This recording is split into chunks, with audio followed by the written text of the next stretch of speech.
Hello gentlemen. Okay, so what I'm going to do today, I'm going to do a quick video right in front of you on how I make my string nocks in the bow.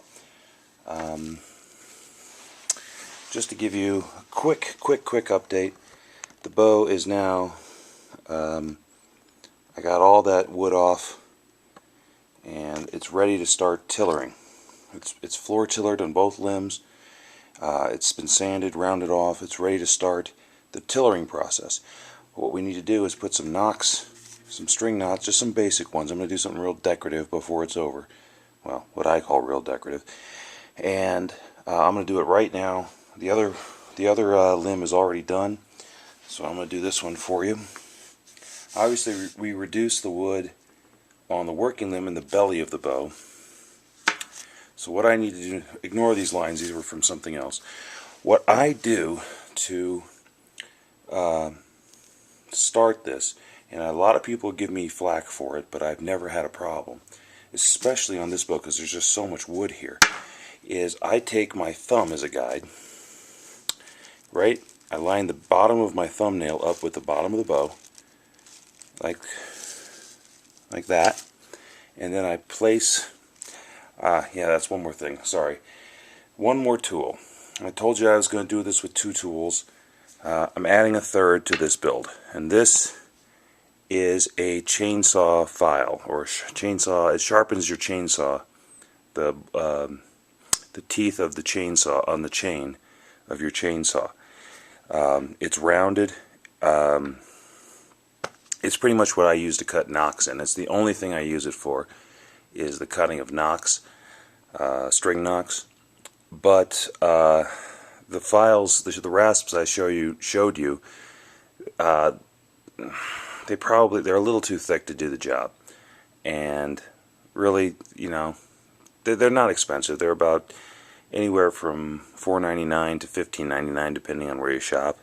I don't even remember where I got this one. There are a couple sizes here. This is a thin one, thick one. In this case, for this particular bow, it doesn't matter which one you use. This one's got a little bit better bite to it, so I'm going to be using this one for this particular piece of wood. So sorry guys, I'm wrong. There is a third tool here. It's just another rasp or file, but two tools has now become three. And I did use a handsaw, so... Well, if I had bought the right length wood, I wouldn't have needed the handsaw. So maybe you can question the fourth one. But anyway, so what I do is I use my thumb as a guide, and I just get it started. The way I look at it, my thumb is the equal length on both sides. So that now I know that both sides, this line is going to be the same on, you know, it has to be equal, so they are now equal. What I do, this is the back of the bow, and I'm actually violating the back of the bow by cutting the wood here. Now, obviously, that would be a problem if this were a really thin, if we had tapered it all the way to the tip and had a really thin piece of wood here, that would be a problem. We've got 3/4 of an inch of wood here. Not a problem. It's more than enough wood for what we're doing, even if the bow came out to almost 80 pounds, which it's not going to, but if it did, it'd still be plenty. So just use your finger as a guide, don't chew your finger up too much, and start cutting in. I'm doing this over a wastebasket so the wife doesn't get too pissed off at me for doing this inside. But just start your cut.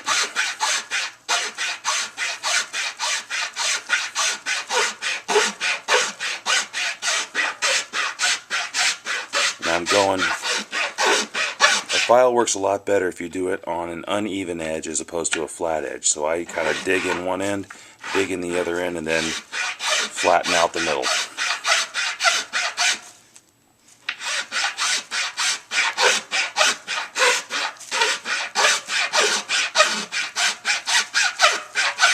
Okay, now let's move the camera here.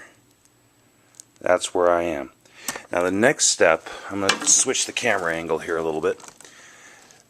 The grooves that go down the sides of the bow, there's a bunch of people who measure this with physics and use compasses and angles and other things. I don't really do that. I eyeball it, but what I'm doing is I sort of envision the way the bow, I want the string to be when the bow is braced. And that would be about like this. So the bow's bending, this is now, pretend this is my string. I want it this angle. The reason is, if it's bent, I'll use this other, if the, for a visual aid, if the string is like this and then bends down like that, that angle, that would be right here, the string rubs against the bow and you'll wear your string out. If the string is here and goes straight down like this, the string is naturally in this position and comes, after you bend, it comes back to this position naturally. So your strings will last a lot longer. Anyway, so then I cut the groove. Let me see. Yeah, so I just start here. Whoops. I get my finger as a guide. Start my side grooves for the...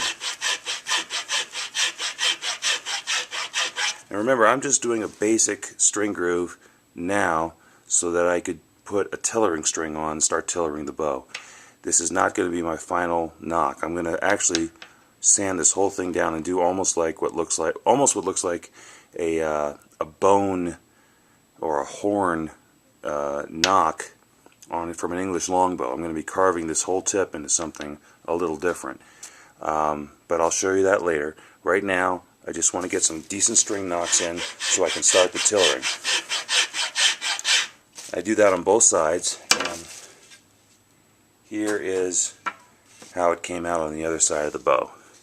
You see, it's really rough, but you got it here and there, and when the bow is bent, the string is not going to rub on this part of the bow. Alright, well, I'll finish that up, and then I'll do one more video tonight of me just starting the tiller and the weighing of the bow. And I'll show you how I do that. We'll see you in a little bit, guys.